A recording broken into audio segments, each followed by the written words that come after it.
barn door dragged open on a rusted track, and the light fell on 4 figures pressed into the hayloft above. Tall, all of them, even the small one. Black hair, green skin, eyes that did not blink. The largest rose to a crouch, one hand flat against the loft beam, and spoke before he could. "Walk away," she said. "There is nothing here for you." He did not walk away. He stood in the doorway with the deed still folded in his coat, and he understood that the cheapest farm in the county had not been empty after all. 3 days before that, he had bought it at the county steps for the price of its back taxes. The auction was a short thing. A clerk read the parcel number, the years owed, the figure. No one else bid. The land had sat tax delinquent so long the county had given up on it, and a farm sold for back taxes goes to whoever raises his hand. He raised his hand. The clerk wrote his name without looking up, and that was the whole of it.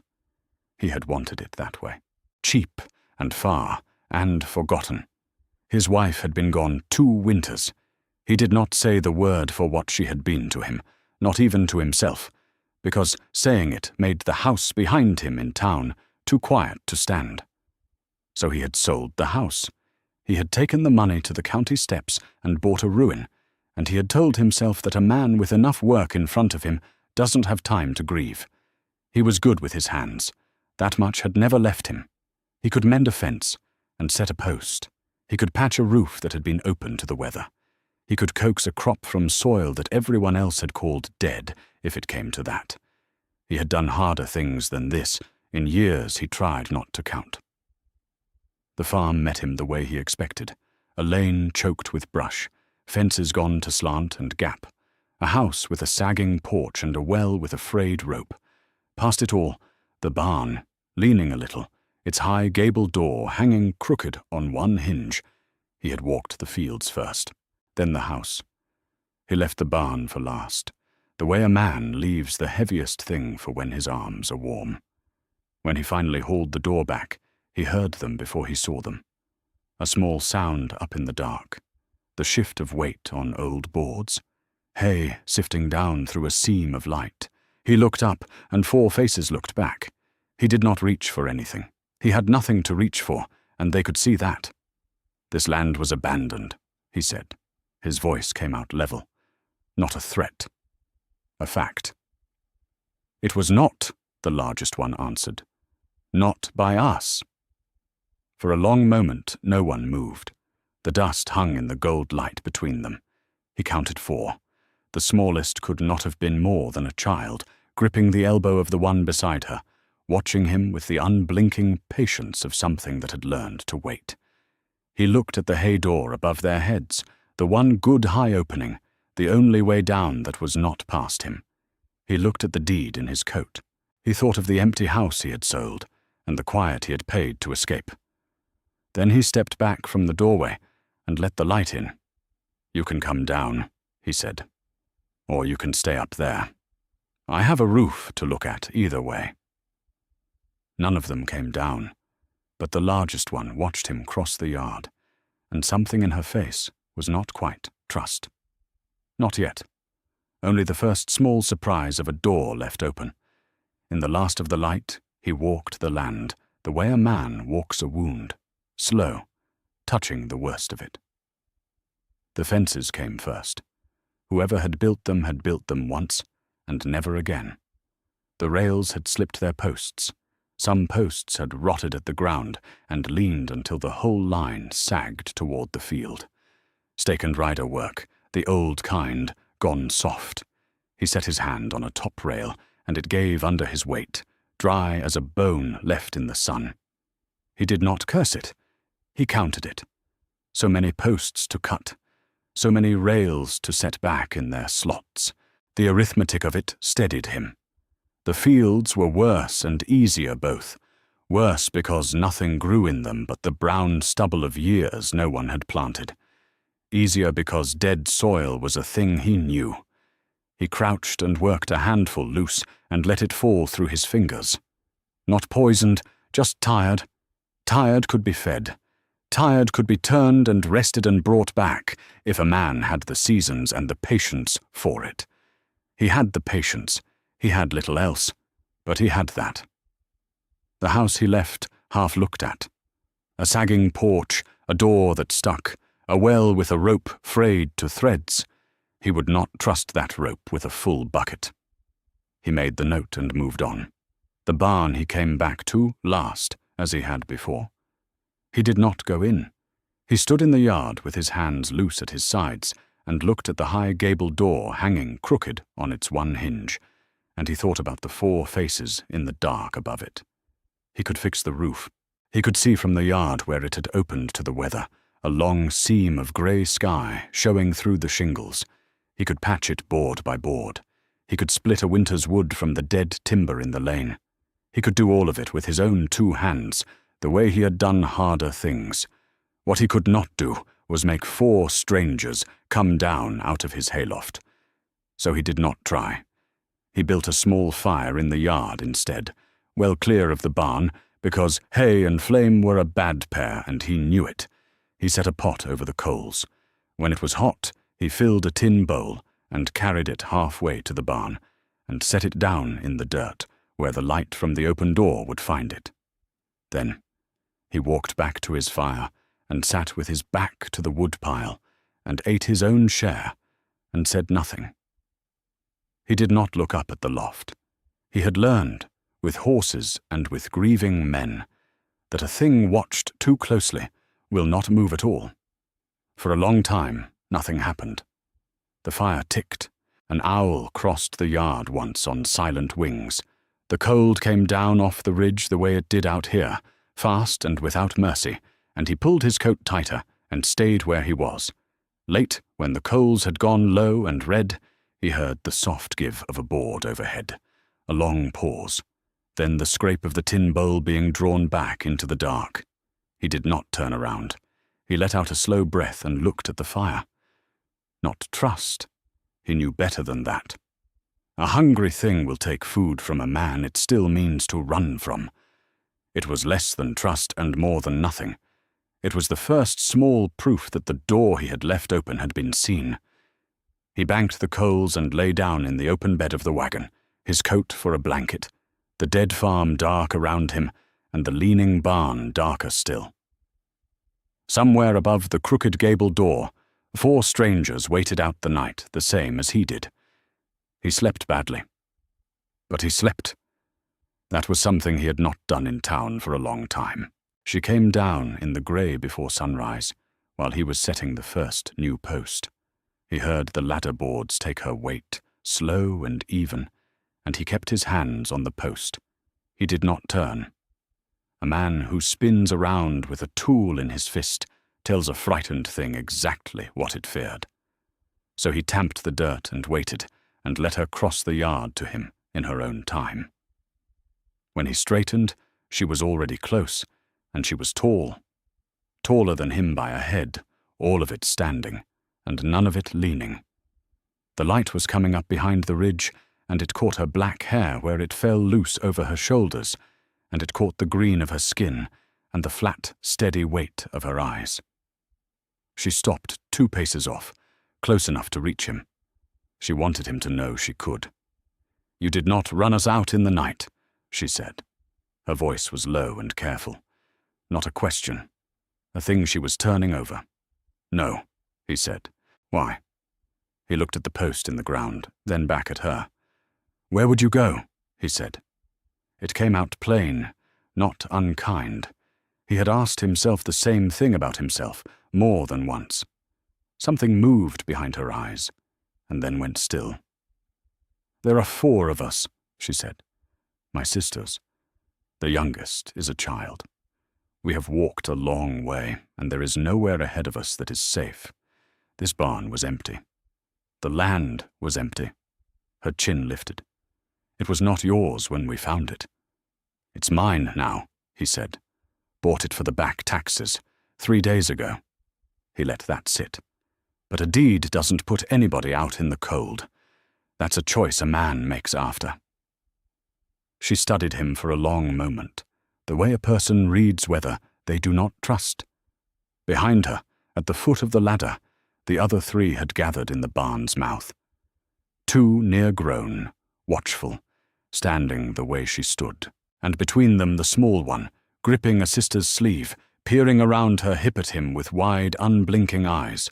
The child was tall already, the way they all were, but a child still. She had hay in her hair, and she had not learned yet to hide what she felt, and what she felt was plain curiosity. He let his gaze pass over them once, and come back to the eldest. He did not stare. He had counted what he needed to count. 4. A child among them. "I won't lie to you," he said. "I came out here to be alone. I sold everything I had to be alone." He set his boot to the next post, and rocked it to feel the rot. "But the roof leaks over your heads, same as mine, and one man can't hold a rafter and nail it at once."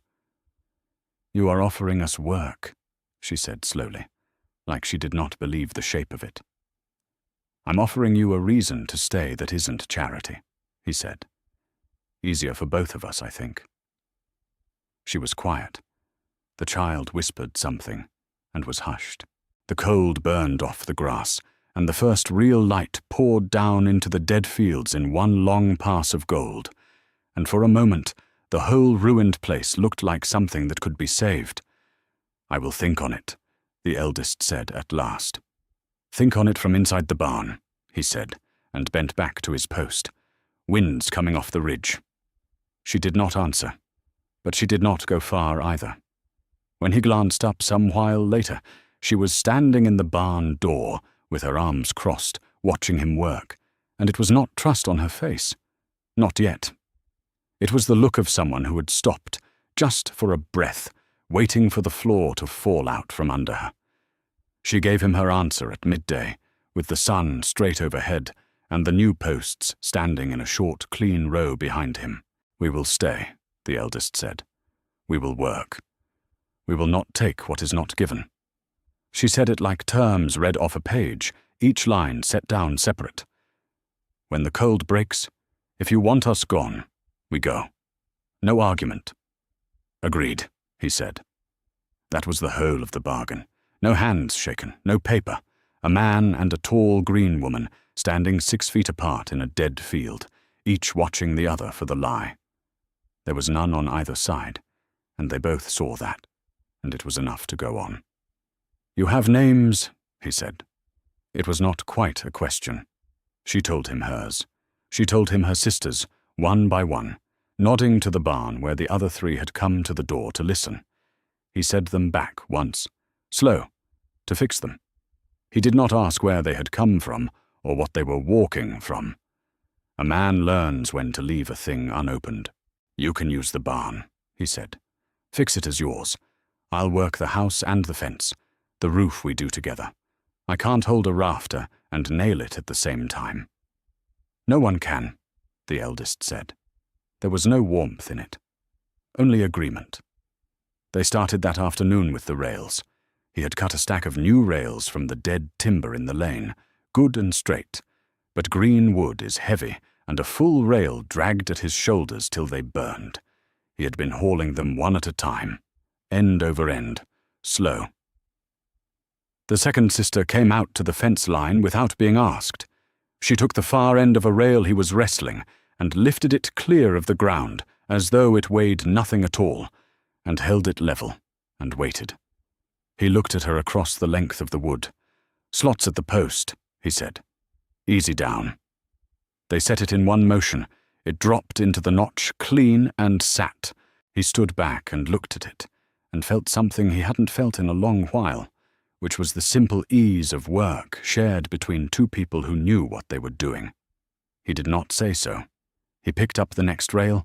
They worked the line till dusk, the two of them, and the eldest mended the leaning barn door, and the third sister hauled deadfall to the woodpile in armloads that would have bent him double. The smallest one carried what she could, a single split log at a time, walking it to the pile with great care and great seriousness, and no one told her to stop. By dark, a whole span of fence stood true. The barn door hung straight on a hinge he hadn't had to touch. The cold came down off the ridge again, hard, and this time when he built the fire in the yard, the eldest came and set a second, larger fire near the barn mouth, well back from the hay, the way he had the night before. She had watched him do it once. She had learned the rule and kept it.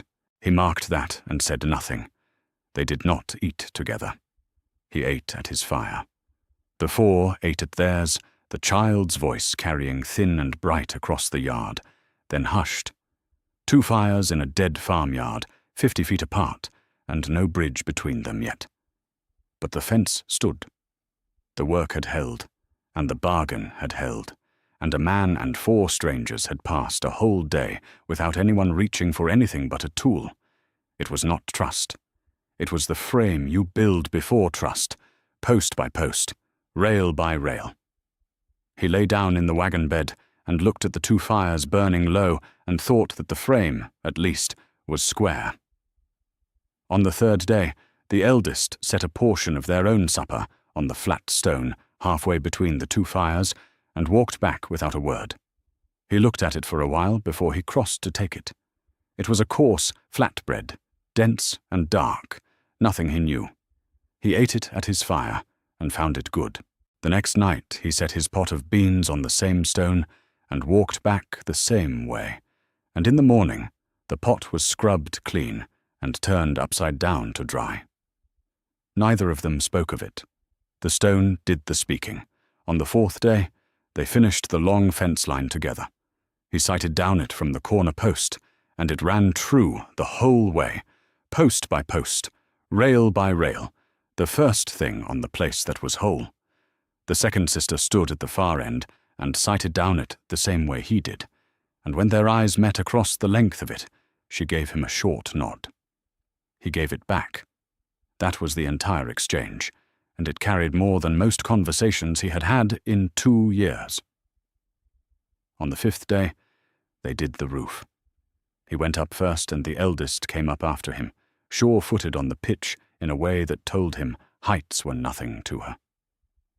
They worked the long seam where the sky showed through.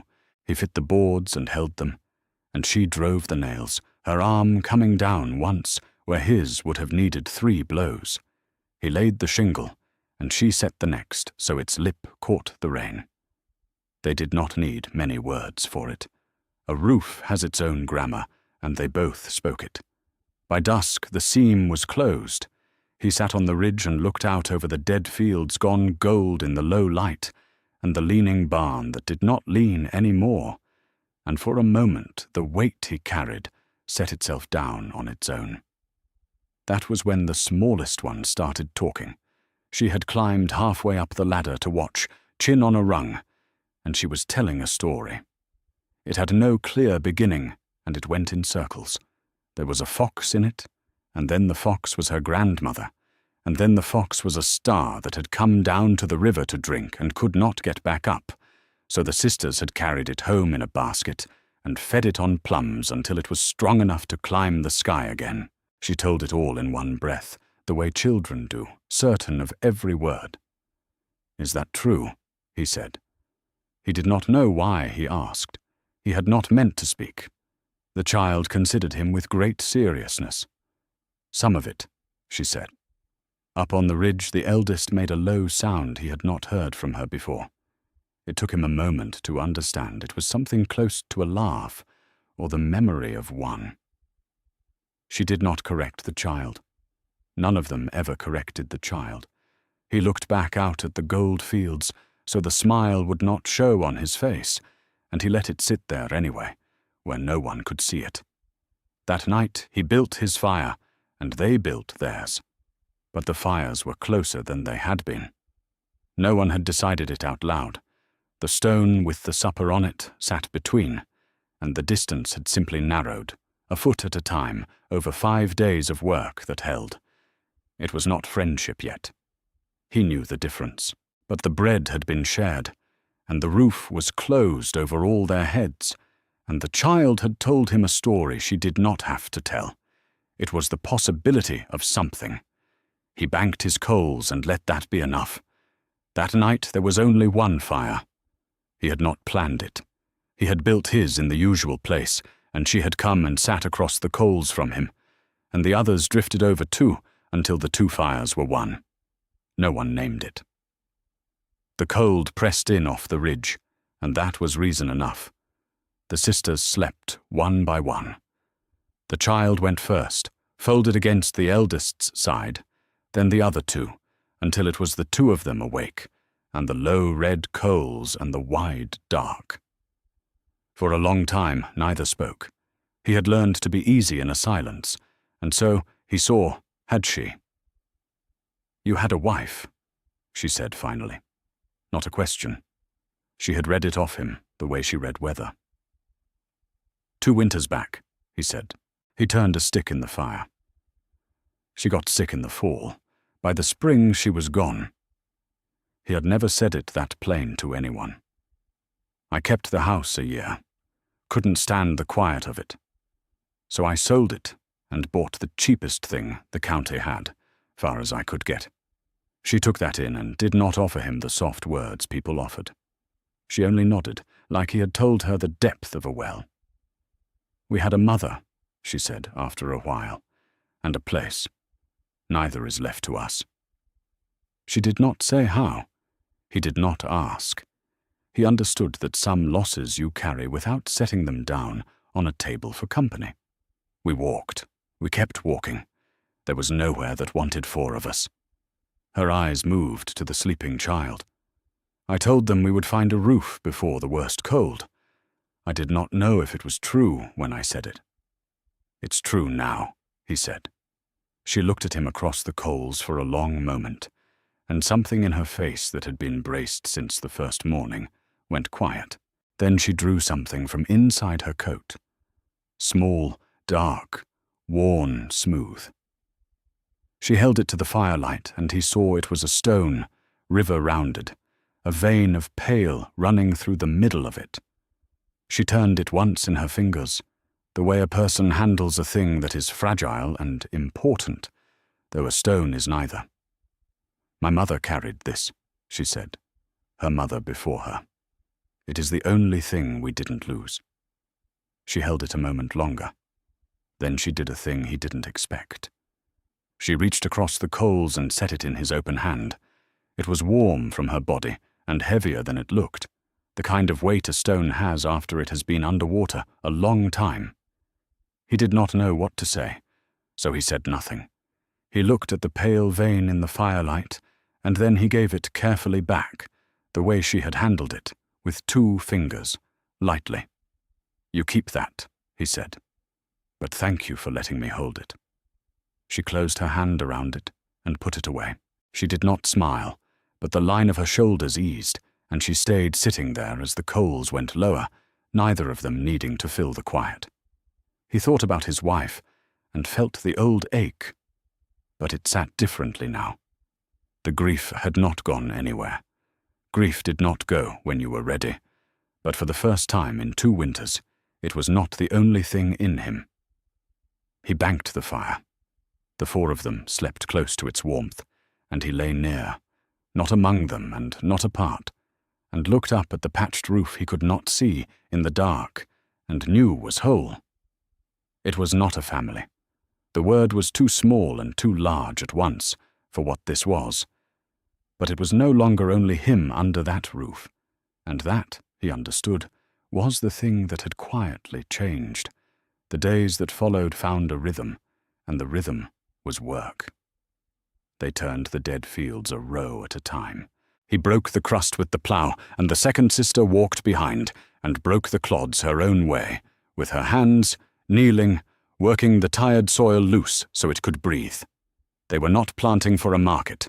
They were planting for the table, enough to carry 5 through a winter, the way a household feeds itself and no more. He showed them the depth for the seed, and they showed him they had done it before, somewhere, in a life none of them spoke of.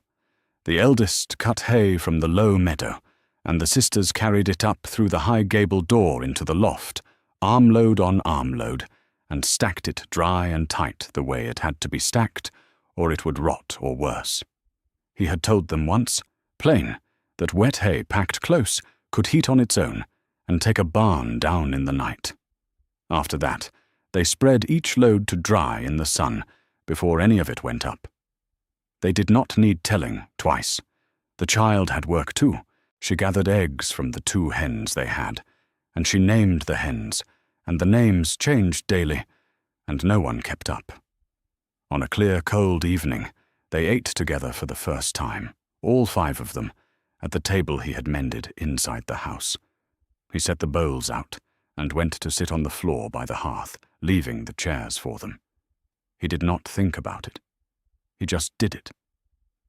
The eldest looked at him on the floor for a moment, then took a chair, and the others followed, and the child climbed up beside her and swung her feet. They ate the beans and the dark bread together, and the child told a story about the hens that could not possibly have been true, and the eldest made the low sound that was almost a laugh, and the warmth in the small room was a thing he could feel on his skin. It was not quite a family. The word was still too small for it. But it was 5 people under one whole roof, eating from one pot, and a year ago he had eaten alone in a house he could not stand. Later he stepped out to bank the yard fire, and that was when he saw it. A light, far off, up on the ridge road that ran along the high edge of the land. It sat there a moment, the small, steady glow of a lantern on a wagon or a horse, and then it moved on east and was gone behind the rock. He stood in the cold and watched the place where it had been. It was nothing, maybe. Folk travelled the ridge road, but the farm had sat forgotten so long that no one had reason to look at it, and now a light had slowed on the high edge of it. And slowed was the word that stayed with him. He did not go back in right away. He looked at the dark fields they had planted, and the barn full of dry hay, and the window where the others sat in the firelight, and he felt the old needle at the back of the neck, the one that warns you when something has turned its eyes your way. He said nothing to them about it that night. There was no shape to it yet. Nothing to name. But he banked the coals slower than usual, and before he slept, he looked once more at the ridge, where the road ran on into a dark he could not see the end of. The world beyond the fence had not finished moving. The official came on a Tuesday, on a grey horse, with a satchel of papers and no weapon he could see. He was a thin man in a town coat, county ink on his cuffs, and he rode down the mended lane, looking at the new fence, the way a man looks at something that surprises him. He stopped a polite distance from the porch and did not get down right away. "You'd be the one who bought the Harlow parcel," the official said. "I'd be him," the farmer said. He did not reach for anything. He stood easy on his own porch with his hands where they could be seen. Behind him, in the house, he heard the small sounds go still. He did not turn to them. "Came to confirm the rolls," the official said. He opened the satchel on the saddle and drew out a folded sheet. "Sold at the tax steps. Back taxes paid in full. That part's clean." He paused. "It's the rest I'm out here about." "Say it plain," the farmer said. "There's word you've got orcs living on the place." The official said it flat, the way a clerk reads a line, neither for it nor against. "4 of them, the word says." "Word's right," the farmer said. 4. They work the land with me. They've broke no law I know of, and neither have I." The official looked past him at the straight fence and the closed barn roof and the turned fields, and something in his face moved and settled. He was a man counting, the farmer saw, weighing what was written against what was in front of him. "No law against who you keep on your own deeded ground," the official said at last. "Not that I'm here to enforce." He folded the sheet back into the satchel. "I'll mark the rolls correct, and that's my piece of it done." "Then we're square," the farmer said. "We're square." But he did not turn his horse, yet. He sat a moment, and when he spoke again, his voice had dropped the clerk's flatness. "I'll tell you something I don't have to. The complaint that sent me out here didn't come from the county. It came from a man. He's been asking after this parcel down at the steps. asking who paid the taxes on it and how much, asking it loud. He gathered his reins. Land that's worthless 1 week and asked after the next. You take my meaning. I take it, the farmer said. He'll likely come himself, the official said. Men like that always do. He turned the grey horse back up the lane. I was never the trouble, friend. I just keep the rolls. The farmer watched him ride out until the ridge took him. Inside, the eldest was standing back from the window where she could not be seen from the lane. She had heard all of it. She did not ask what it meant. She had walked too far and lost too much not to know the shape of a thing coming. A man wants the land, she said. Looks that way, he said, now that it's worth wanting again. She was quiet. The child peered up at the two of them, sensing the change in the room, and for once said nothing. You can still put us out, the eldest said. Not bitter. A fact laid on the table for him to pick up or leave. It would be simpler for you. His quarrel is with the land. We are the part that makes it harder. He thought about that. Then he shook his head, once. I didn't close that roof over 4 people to open the door the first time somebody loud came asking, he said. Let him come. It was not a brave speech, and he did not mean it as one. It was the plainest true thing in him, said out loud. She looked at him a long moment and did not argue, and that was its own kind of answer. He came himself, as the official had said, on a Thursday, with 2 riders at his back. The farmer was at the fence when he saw the dust on the ridge road. He set down his hammer and walked to the front of the yard and waited, hands loose, the way he had waited for everything else that had come down that lane. The man who reined up was well-dressed and well-fed, the kind of soft that comes from paying others to do the hard part. He looked at the mended fence and the standing barn and the green rows coming up in fields that had been dead a month before, and he did not like what he saw. The farmer could read that much. A ruin he could have taken cheap. A working farm was a different price. You're the squatter bought the Harlow place out from under me, the man said. Bought it at the county steps, paid the taxes owed. There's no under anyone about it. I'd had my eye on that parcel 2 years, the man said. Was waiting on the price to fall far enough. His jaw tightened.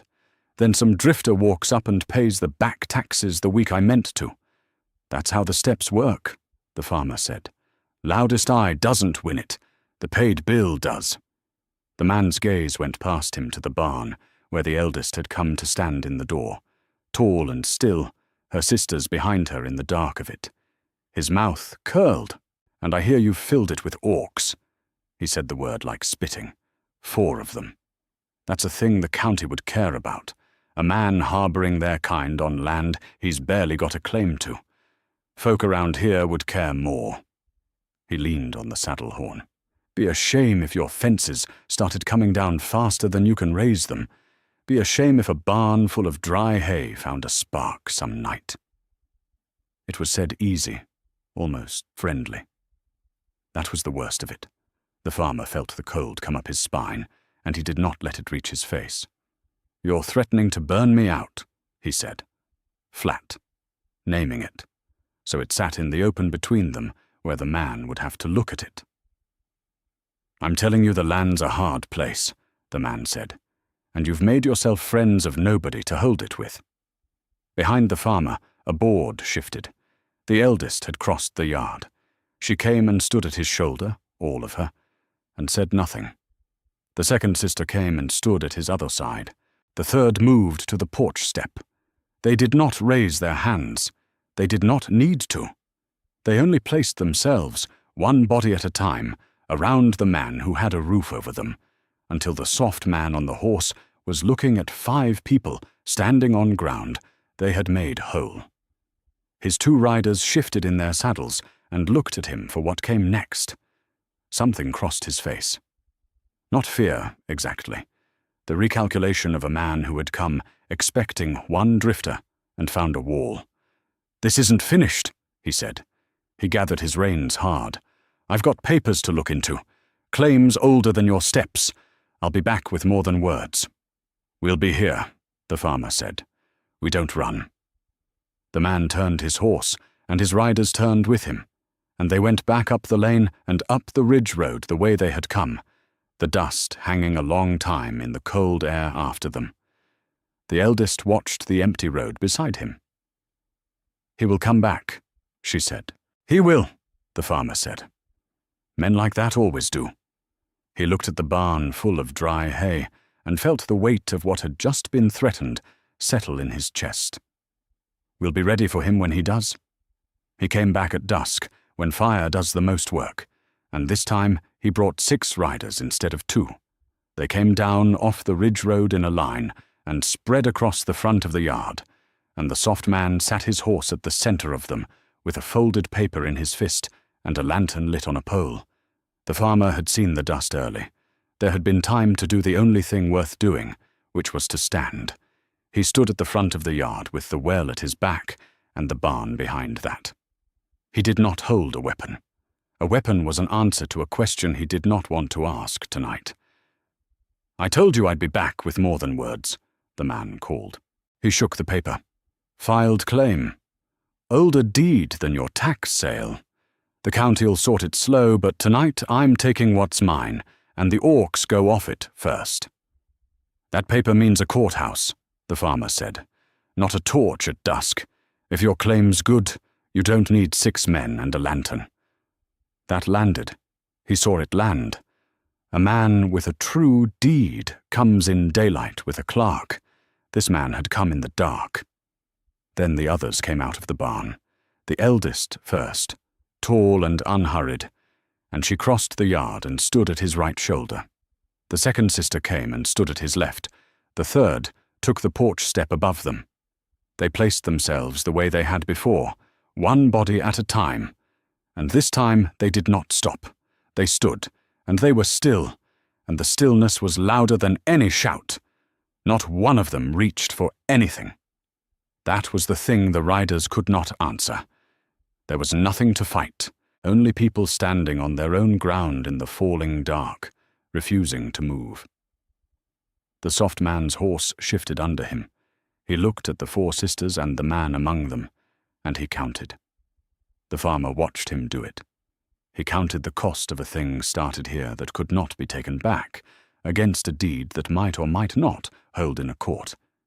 He counted his 6 riders, who had come for an easy burning, and now sat looking at a wall of still figures, no longer sure. One of the riders let his hand fall slack from his coat. Then another. The line of them lost its shape. And up on the ridge road, at the high, dark edge of the land, something moved.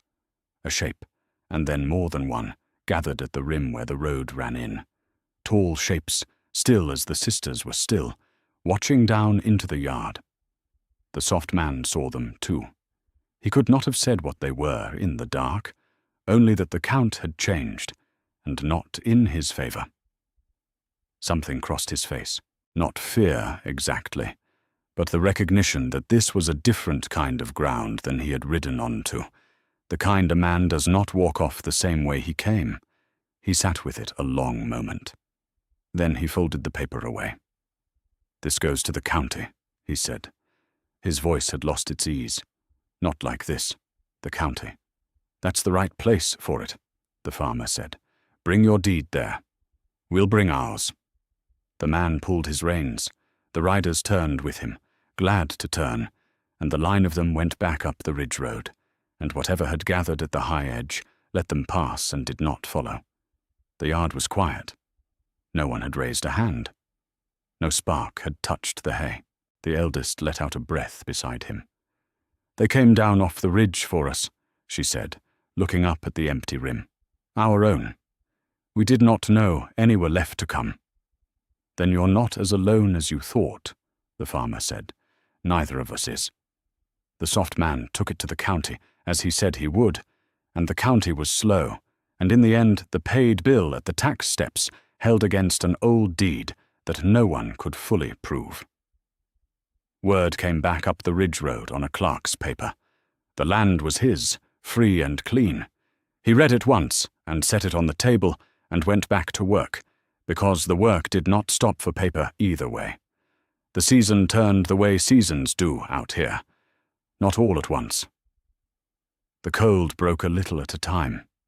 Then one morning there was green standing in the fields that had been dead the month he bought them, real rows, ankle-high and climbing. He stood at the corner post and looked down the long fence that ran true the whole way. And it held. The barn roof was sound over the dry hay. The well had a new rope. Board by board and post by post, the ruin had been made into a place a person could live. He had not done it alone. That was the part that still sat strange in him, in a good way, like a room you forgot you had. By high summer, the work had a shape to it that no one had to be told. The sisters knew the land now as well as he did. The second one walked the fence line each morning the way he did, looking for the rail that had slipped. The third had a hand with the hens and the small garden by the house. The eldest worked beside him in the field and did not need to be asked for anything, and they passed whole afternoons in the kind of companionable quiet that does not need filling. The child grew. She still told her circular stories, and no one corrected them, and the fox was still sometimes a star. She had stopped flinching at sudden sounds. He marked that, and said nothing, but he marked it. It was not quite a family. The word had seemed too small for it once. Now it seemed too small the other way, like a coat a man had grown into. There was no single word for 5 people who had been given to each other by hard roads and a cheap deed, and he had stopped looking for one. One evening the eldest came and sat by his fire, the way she had the night of the one fire, and held out her hand. The stone lay in her palm, dark and river-smooth, the pale vein running through it. "My mother carried this for the place we lost," she said. "I have carried it for the place we did not have." She looked out at the green fields and the standing barn. "I think it can stop being a thing carried now." She pressed it into his hand and closed his fingers over it, and this time she didn't take it back. He held it for a long moment. It was warm and heavier than it looked, the kind of weight a stone has after it has been under water a long time and finally set down on dry ground. He understood what she was giving him and what she was saying about all of them, and he did not have words equal to it. So he did the thing he did best. He walked to the corner post of the fence they had built, and he set the stone into the ground at its foot, pressed deep where it would stay. A marker.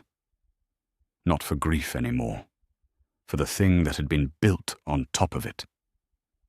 He came back to the fire and sat down among them, not apart and not at the edge, just among them, and watched the light go gold over the fields they had brought back from the dead. By the end of summer, the farm did not look like the cheapest in the county anymore. The fields came in heavy. They cut and stacked and put up what would carry 5 through the winter, and then some, the way a household does when it means to stay. The hayloft was full again, dry and tight. The loose hay spread in the sun before any of it went up. The rule kept without anyone saying it. The fence ran true around the whole of it. The barn stood square. A man could stand at the gate now and not see a single broken thing. In the evenings they ate at the table inside, all of them. The chairs full and the floor no longer needed. He had given up the floor a long time ago. The child had her own seat now, and an opinion about which seat it was. The hens had survived their many names. The fire in the yard was one fire, and had been for a long time. He woke each morning before the sun, and lay a moment in the quiet, and listened to the house breathe around him, 4 sleepers and himself, and the quiet did not hurt the way it used to. Some things changed slow, and he had stopped expecting them to. This one had changed all the same. One evening he and the eldest stood at the corner post where the stone was set in the ground, and watched the light pour down into the valley in one long gold wave, the way it did out here at the end of a good day. You ever think about the ones up on the ridge, he said, the night they came? Every day, she said. They did not come down. They watched, and they let it be enough, and they went back to wherever they have been keeping themselves. She was quiet a moment. There are more of us out there than I let myself believe. Somewhere, holding on the way we held on. They know where you are now, he said. They do? She looked up at the dark line of the ridge road, where it ran on past the high edge of the land and into country he had never seen. Someday some of them may come down that road for more than watching, hungry maybe, hunted, the way we were. He thought about that. He looked at the full barn and the strong fence and the heavy fields, and at the four of them who had been strangers in his hayloft a season ago. He thought about the man he had been the day he bought this place, who had paid everything he had to be left alone, and how wrong that man had been about what he needed. Then we'll have a roof for them, he said. We've gotten good at making room, and there's land past the south fence we haven't touched yet. She looked at him then, the long, steady look from the first morning, except that the bracing was gone out of it. You would do it again, she said. All of it. For strangers. I did it once, and it turned out to be the best thing I ever built, he said. A man doesn't argue with that. She did not answer. She did not need to. They stood at the fence a while longer as the gold went out of the sky, and far off the ridge road ran on into the dark, empty tonight, but a road all the same, and roads carry what they carry. The world beyond the fence had not finished moving, but here, inside it, the work had held, and the people had held, and that was enough to sleep on. Did you enjoy the story? Subscribe to the channel to watch more stories like this one. Leave a like. It helps the channel a lot. And drop a comment down below. I always read them and use your feedback to make our content better.